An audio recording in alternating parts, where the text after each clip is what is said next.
میرا نام آصفہ ہے۔ میں غریب خاندان سے تعلق رکھتی تھی۔ میرا پہلا شوہر عمر رسیدہ تھا۔ مجھ سے شادی ہونے کے ایک ہفتے بعد اسے دل کا دورہ پڑا اور وہ فوت ہو گیا۔ میں بیوقی کا دھبا لے کر واپس میکے آ گئی۔ اس کے بعد یکے بعد دیگرے میں نے جتنی بھی شادیاں کی، ہر بار کوئی نہ کوئی حادثہ ہو جاتا تھا اور میں بیوہ ہو کر میکے آ جاتی تھی۔ اب تو شادی کے نام سے ہی توبہ کر لی تھی، مگر آج مجھ پر اس وقت حیرتوں کے پہاڑ ٹوٹ رہے تھے جو میرے سامنے بیٹھی میری منت سماجت کر رہی تھی کہ میں اس کے نابینا بیٹے سے شادی کر لوں۔ میں اس عورت کی حیرت کے ساتھ ساتھ تعجب سے بھی دیکھ رہی تھی۔ کیا یہ عورت پاگل تھی جو میری حقیقت سے واقف ہونے کے باوجود اپنے بیٹے کا رشتہ لے کر آئی تھی؟ میں نے تعجب سے دیکھتے ہوئے ان سے کہا، آپ میرے بارے میں شاید جانتی نہیں ہیں، پہلے محلے داروں سے میرے بارے میں پوچھ لیں۔ مرد تو مرد، عورتیں بھی مجھ سے دور بھاگتی تھیں۔ سب کا یہ ماننا تھا کہ مجھ پر کسی جن کا سایہ ہے جو ہر بار میرا شوہر پہلی رات میں ہی مر جاتا تھا۔ مگر جو جواب اس عورت نے مجھے دیا وہ سن کر کچھ پل کے لیے میں حیرت سے آنکھیں چمکنا بھول گئی تھی۔ وہ کہنے لگی کہ وہ میرے بارے میں سب کچھ جانتی ہے اور پھر بھی اپنے بیٹے کی شادی مجھ سے کروانا چاہتی ہے۔ میں نہیں جانتی تھی کہ وہ عورت اتنی باضد کیوں تھی۔ نہ تو میں کوئی حسینہ تھی، نہ ہی یہ میری پہلی شادی تھی۔ بہرحال میں نے اس عورت سے کہا کہ میں سوچ کر جواب دوں گی۔ میرے جواب پر اس عورت نے منت سماجت کی آخری حد بھی پار کر دی تھی۔ میں نے تو دل ہی دل میں سوچ رکھا تھا کہ اب کسی بھی مرد سے شادی کر کے میں اس کی جان گنوانے نہیں دوں گی۔ مگر تبھی وہ عمر رسیدہ عورت میرے پاؤں پکڑ کر کہنے لگی، خدا را انکار مت کرنا۔ وہ عورت زمین پر بیٹھ گئی۔ میں نے فوراً انہیں اٹھا کر اپنے برابر بٹھا دیا اور وہ شرمندہ سی ہو کر رہ گئیں۔ آخر کار نہ چاہتے ہوئے بھی مجھے اسی پل اپنا فیصلہ سنانا پڑا، کیونکہ وہ عورت تو شاید ایسے جانے والی نہیں تھی۔ میں نے ایک سانس خارج کی اور پھر کہا، ٹھیک ہے، تمہیں اگر اپنے بیٹے سے اتنی ہی نفرت ہے اور تم اسے موت کے گھاٹ اتارنا چاہتی ہو تو مجھے کوئی اعتراض نہیں، میں شادی کے لیے تیار ہوں۔ میرے اس بات کا بھی اسے کچھ خاص اثر نہ ہوا تھا۔ وہ ہر صورت مجھ سے اپنے بیٹے کی شادی کرنا چاہتی تھی۔ میں نے بھی حامی بھر لی۔ یہ سن کر وہ خوشی سے پھولے نہیں سما رہی تھی۔ اس نے رسگلہ اٹھا کر میرے منہ میں ڈالا اور بولی، وہ کل چند مہمانوں کے ساتھ میرے گھر نکاح کرنے کے لیے آئے گی۔ وہ عورت تو جا چکی تھی، مگر میں ابھی تک یوں ہی حیرت میں ڈوبی بیٹھی رہ گئی۔ آخر اس نے مجھ میں ایسا کیا دیکھ لیا تھا جو وہ اپنے بیٹے کی شادی مجھ سے کروانا چاہتی تھی؟ کوئی نہ کوئی تو راز اس میں ضرور ہوگا، لیکن اس وقت مجھے کچھ سمجھ نہ آ رہی تھی۔ اگلے ہی روز وہ عورت اپنے بھائی اور نکاح خواہ اور چند گواہوں کے ہمراہ میرے گھر پہنچ گئی۔ میرا ارادہ سادہ لباس میں ہی نکاح کرنے کا تھا، کیونکہ میرا ہونے والا شوہر اندھا تھا۔ میں سجتی سنورتی کس لیے جب سامنے والا میرے حسن سے اپنی آنکھوں کو خیرہ نہیں کر سکا تھا؟ میرے ہونے والی ساس نے پہلے ہی عروسی لباس اور باقی کا سامان بھجوا دیا تھا۔ میں ایک بار پھر سے دلہن بننے جا رہی تھی، مگر اس بار نہ جانے کیوں میرا دل بہت بے چین سا ہو رہا تھا۔ ایک اور شخص میرا محرم بن کر مرنے والا تھا۔ سمجھ نہیں آ رہی تھی خوش ہوں یا غم کروں۔ میں بہت زیادہ خوبصورت تو نہیں تھی، مگر ہاں، جب سجتی سنورتی تھی تو میں خوبصورت لگتی تھی۔ اس وقت میری عمر 30 برس تھی، لیکن میرے حسن کا یہ عالم تھا کہ جو مجھے ایک نظر سجا سنورا دیکھ لیتا، نظریں پلٹنا بھول جاتا۔ لیکن میں نہ جانے کیا مجھ میں ایسا مسئلہ تھا کہ میرا شوہر چند دن ہی گزارتا تھا اور پھر مر جاتا تھا، اور ایسا ایک بار نہیں ہوا تھا، ہر بار ایسا ہی ہوتا تھا۔ میں نہیں جانتی تھی ایسا کیوں ہوتا تھا۔ یہ بات سہنا کوئی آسان بات تو نہیں ہوتی، وہ بھی ایک عورت کے لیے کہ اس کی زندگی میں آنے والا ہر مرد جو شوہر اور جائز رشتے کی حیثیت سے اس کی زندگی میں شامل ہو، وہ شادی کے چند دن بعد ہی مر جائے۔ اب تو لوگ مجھے منحوس کے لقب سے پکارتے تھے۔ میں بھی سوچ چکی تھی کہ اب کسی سے شادی نہیں کروں گی۔ مجھے اپنے باپ کے ورثے سے چھوٹا سا گھر ملا تھا، میں وہیں رہتی تھی۔ کچھ والد کی زمینیں تھیں جہاں سے اتنے پیسے مجھے مل جاتے تھے کہ میرا ایک اکیلی عورت کا گزر بسر ہو جاتا تھا۔ لیکن ابھی کچھ دیر پہلے جو قدم میں اس عورت کی وجہ سے جذبات میں اٹھا چکی تھی، وہ مجھے اب اندر ہی اندر پشیمان کر رہا تھا۔ نکاح خواہ اور میری ہونے والی ساس گھر میں آ چکے تھے۔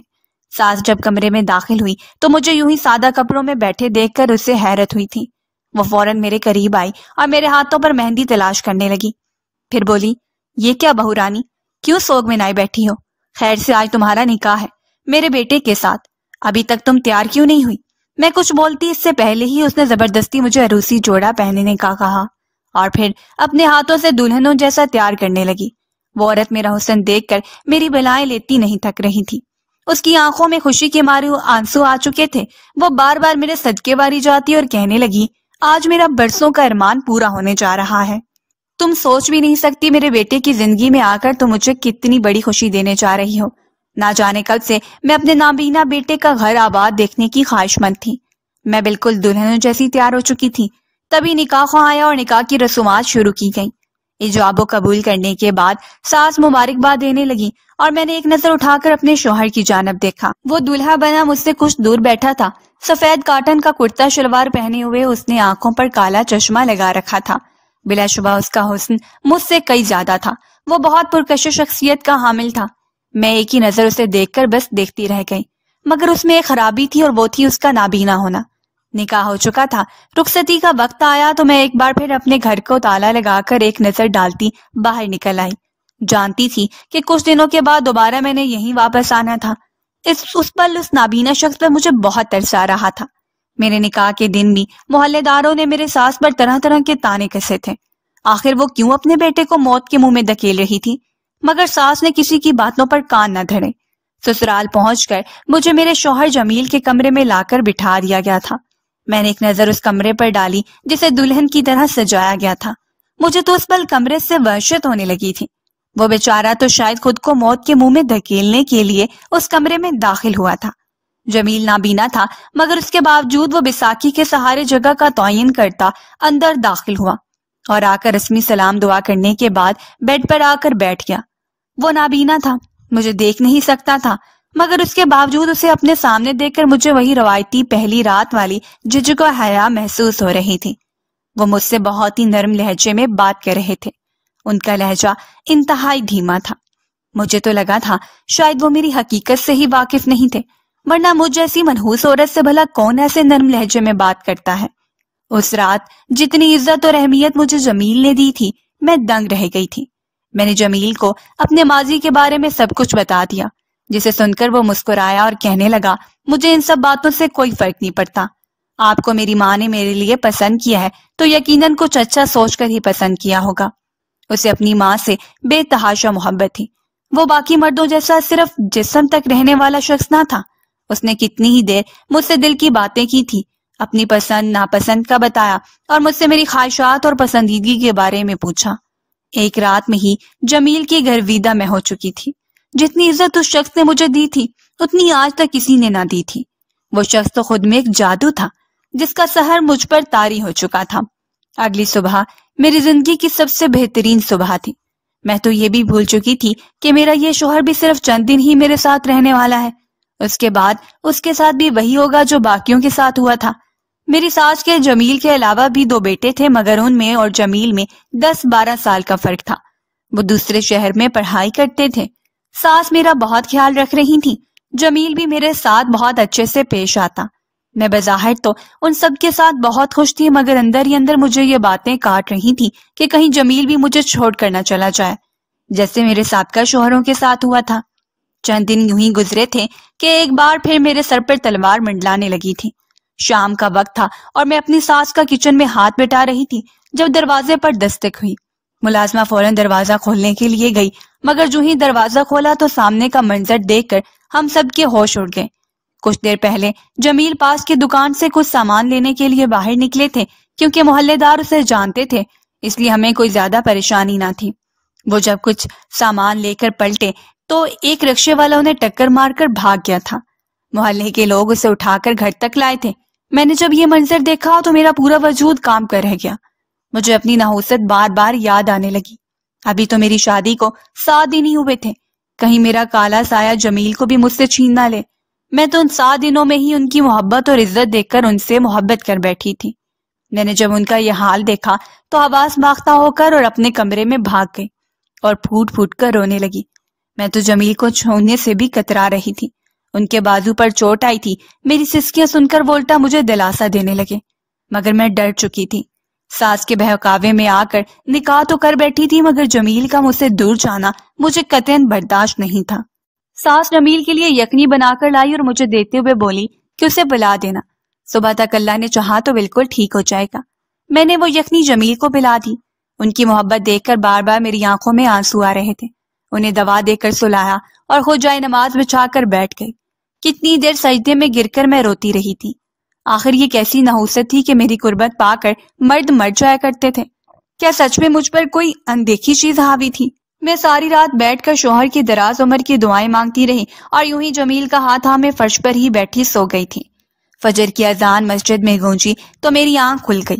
جمیل ابھی تک گہری نیند سو رہے تھے۔ میرے واش روم میں پانی نہیں آ رہا تھا، اس لیے میں ساس کے کمرے میں جانے لگی۔ میرے قدم ساس کے کمرے سے بھی کچھ دور ہی تھے کہ اندر سے جو آوازیں سنائی دی وہ سن کر میرے پیروں کے نیچے سے زمین نکل گئی۔ ساس ہنس ہنس کر فون پر بات کر رہی تھی، شاید کال ان کے کسی بیٹے کی تھی، مگر جو بات وہ کر رہی تھی اسے سن کر میرا وجود پتھراس آ گیا تھا۔ میں انہی قدموں پر واپس کمرے میں آ گئی اور فرش پر بیٹھ کر رونے لگی۔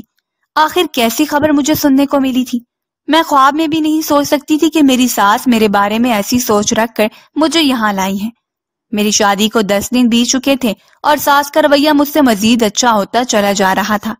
جمیل کو دیکھ دیکھ کر میرا دل اندر ہی اندر کڑ رہا تھا۔ انہیں مسلسل سینے میں درد محسوس ہو رہا تھا۔ کہتے تھے سینے میں جکرن محسوس ہو رہی ہے، یوں لگتا ہے جیسے کسی نے میرے دل کو مٹھی میں بھینچ رکھا ہو۔ اس رات آخری رات تھی اور میں چھپ کر بیٹھی پھوٹ پھوٹ کر رو رہی تھی۔ نہ جانے کل کا سورج میرے لیے کون سی قیامت لے کر نمودار ہونے والا تھا۔ مجھے روتا دیکھ کر ساس میرے پاس آئی اور دلاسا دینے لگی۔ میں نے اس بار ساس سے کہا کہ کیا انہیں اپنے بیٹے سے محبت نہیں تھی؟ کیا ان کے لیے جمیل کوئی اہمیت نہیں رکھتا؟ میرا سوال سن کر ساس کا چہرہ ایک پل کو زٹ بڑھا۔ وہ گھبرا کر میری جانب دیکھنے لگی، بولی آخر کس ماں کو اپنی اولاد پیاری نہیں ہوتی؟ ان کا یہ جواب سن کر میں بولی کہ اگر ایسا تھا تو پھر کیوں اپنے نیک اور معصوم بیٹے کی شادی مجھ سے کروا دی؟ جانتی بھی ہیں کہ میری نحوست آپ کے بیٹے کی جان بھی لے سکتی ہے۔ اگر انہیں کچھ ہو گیا تو میں خود کو کبھی معاف نہیں کر سکوں گی۔ میرے الفاظ سن کر ساس مجھے گلے لگا کر رونے لگی اور پھر بولی بیٹی پریشان مت ہو، کل کا دن ہمارے لیے اچھا ثابت ہوگا، کچھ نہیں ہوگا جمیل کو، یہ بس تمہارا وہم ہے اور کچھ نہیں۔ ساس مجھے سمجھانے لگی، بہلانے لگی اور پھر وہاں سے چلی گئی۔ جمیل بھی مجھے یقین دلانے لگا کہ ایسا کچھ نہیں ہوگا، یہ سب وہم ہے تمہارا۔ اگلا دن چڑھا تو جمیل صحیح سلامت بیٹھا تھا۔ کئی دن یوں ہی گزر گئے مگر جمیل کو کچھ نہ ہوا۔ میری حیرت کا تو کوئی ٹھکانہ ہی نہیں رہا تھا۔ میری دعائیں قبول ہو چکی تھیں۔ جمیل کچھ کام سے گھر سے باہر گئے تو میں کچن میں ان کی پسند کا کھانا بنانے لگی۔ کچھ دنوں سے ساس کا رویہ میرے ساتھ اکھرا اکھرا رہنے لگا تھا۔ وجہ حقیقت میں کیا تھی یہ میں خود بھی ابھی تک سمجھ نہیں پائی تھی۔ میں کھانا بنا کر جب کمرے میں جانے لگی تو ساس کے کمرے سے جو آوازیں آئیں وہ سن کر میرے قدم وہیں رک گئے۔ ساس کا ایک ایک لفظ مجھے واضح سنائی دے رہا تھا۔ ساس فون پر کسی سے بات کر رہی تھی اور غصے کا اظہار کرتے ہوئے لہجہ دھیما رکھ کر کہہ رہی تھی کہ اس منحوس ماری کا تو جمیل پر کوئی اثر ہی نہیں ہوا۔ میں تو اس لڑکی کو چڑیل سمجھ کر گھر لائی تھی کہ اس کے سائے سے جمیل خود ہی بڑھ جائے گا۔ ساس کا ایک ایک لفظ میرے وجود سے خون نچوڑ رہا تھا۔ میرے رونگٹے کھڑے ہوئے تھے۔ بھلا ایک ماں اپنی اولاد کے لیے ایسا کیسے سوچ سکتی ہے؟ میں اتنی نرم و شگفتہ لہجے کی مالک عورت کا یہ دوسرا روپ دیکھ رہی تھی۔ دوسری جانب سے نہ جانے کیا جواب دیا گیا کہ ساس بولی دل تو یہی چاہتا ہے جمیل کو زہر دے کے مار دوں اور الزام اس ڈائن پہ لگا دوں۔ ویسے بھی جتنی افواہیں اس کے خلاف گردش کر رہی ہیں کس نے سوال کرنا ہے؟ سب اسی کو الزام دیں گے اور ہمارا راستہ بھی صاف ہو جائے گا۔ ساس مزید بھی بہت کچھ بول رہی تھی جسے میں سانس روک کے سن رہی تھی۔ میرا دل بری طرح دھڑک رہا تھا۔ آخر ایک ماں ہو کر وہ اپنے بیٹے کو کیوں قتل کرنا چاہیں گی؟ میں خاموشی سے کمرے میں چلی آئی اور خود کو سنبھالنے لگی۔ میری ساس تو بہت ہی خطرناک عورت نکلی تھی۔ کتنا زہر بھرا ہوا تھا اس کے دل میں اپنے بڑے بیٹے کے لیے کہ وہ مجھے لائی ہے اس لیے تھی کہ اس کا بیٹا مر جائے۔ کچھ دیر بعد جمیل گھر آیا تو سیدھا اپنی ماں کے کمرے میں گیا۔ وہ پھولوں کے گلدستے لایا تھا۔ سب سے پہلے اپنی ماں کو دیا اور پھر مجھے۔ میری ساس مسکرا کر اسے گلے لگایا مگر یہ سب دکھاوا تھا۔ اصل حقیقت میں جان چکی تھی۔ جمیل کمرے میں آئے تو میں نے ان سے بلا وجہ ماضی کی باتیں چھیڑ دی۔ تبھی انہوں نے مجھ پر جو انکشاف کیا وہ سن کر میرے ہوش اڑ گئے۔ جمیل کی والدہ ایک ایکسیڈنٹ میں فوت ہو گئی تو ان کے ابو نے جمیل کی دیکھ بھال کے لیے دوسری شادی کر لی جس کے 2 بچے تھے۔ سسر کی ساری جائیداد جمیل کے نام تھی۔ جیسے جیسے جمیل بتا رہا تھا مجھے ساری کہانی سمجھ آ چکی تھی۔ یعنی میری سوتیلی ساس جائیداد کے لالچ میں یہ سب کر رہی تھی۔ جمیل پیدائشی نابینا نہیں تھا بلکہ کچھ سال پہلے اس کے ساتھ ایک حادثہ ہوا تھا جس کی بنا پر اس کی بینائی چلی گئی تھی۔ مجھے اس پر جمیل پر شدید ترس آیا تھا۔ جس ماں سے وہ بے لوث محبت کرتے تھے اس نے ان کے ساتھ کتنا بڑا کھیل کھیلا تھا وہ تو جانتے بھی نہیں تھے۔ اس سے پہلے کہ ساس کوئی نیا کھیل کھیلتی میں نے جو کچھ سنا وہ سب کچھ جمیل کو بتا دیا۔ میرے منہ سے الفاظ سن کر جمیل ہکا بکا رہ گیا۔ اسے تو یقین ہی نہیں آ رہا تھا، مگر جب میں نے بتایا کہ یہ سب آپ کی جائیداد کی لالچ میں ہو رہا ہے تو انہوں نے مجھے تھپڑ مار دیا۔ میں سکتے کی کیفیت میں بس دیکھتی رہ گئی۔ وہ غصے سے آگ بگولا ہو کر مجھے باتیں سنا رہے تھے۔ پہلی بار آج جمیل کا غصہ دیکھ کر مجھے شدید صدمہ لگا تھا۔ انہیں میری کسی بھی بات پر یقین نہیں تھا۔ انہوں نے مجھے دھکے دے کر کمرے سے نکال دیا، مگر تبھی جمیل کے منہ سے خون آنے لگا۔ وہ بری طرح کھانسنے لگے۔ ان کے منہ سے خون آتا دیکھ کر میں پریشان ہو گئی اور فوراً انہیں ڈاکٹر کے پاس لے گئی۔ ڈاکٹر نے چیک اپ کیا اور ٹیسٹ لیے۔ جو بات سامنے آئی وہ جان کر میرا وجود کام کیا۔ جمیل بھی صدمے کی کیفیت میں تھا۔ جمیل کو زہر دی گئی تھی اور چند گھنٹے پہلے کسی محلول میں دی گئی تھی۔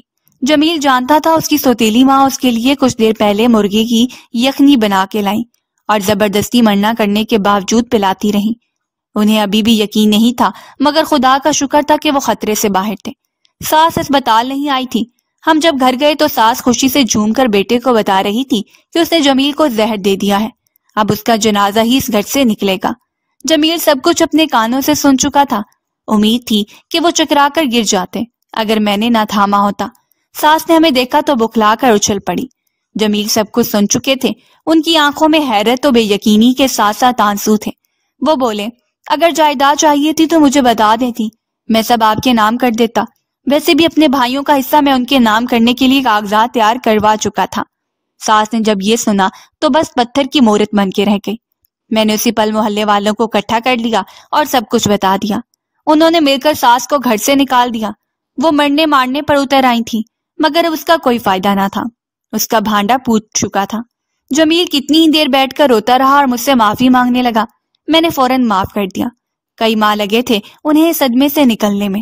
زہر دینے کے جرم میں وہ سوتیلی ماں پر کیس بھی کر چکے تھے۔ آج ہماری شادی کو 3 سال گزر چکے ہیں۔ جمیل کی آنکھوں کی سرجری کے بعد وہ ٹھیک ہو چکے ہیں۔ ہمارا ایک چاند سا بیٹا بھی ہے۔ بس ساس جیسی عورتوں سے آج بھی پناہ مانگتی ہوں، جو پیسے کی لالچ میں اندھی ہو کر دوسروں کو برباد کرنے نکل پڑتی ہیں۔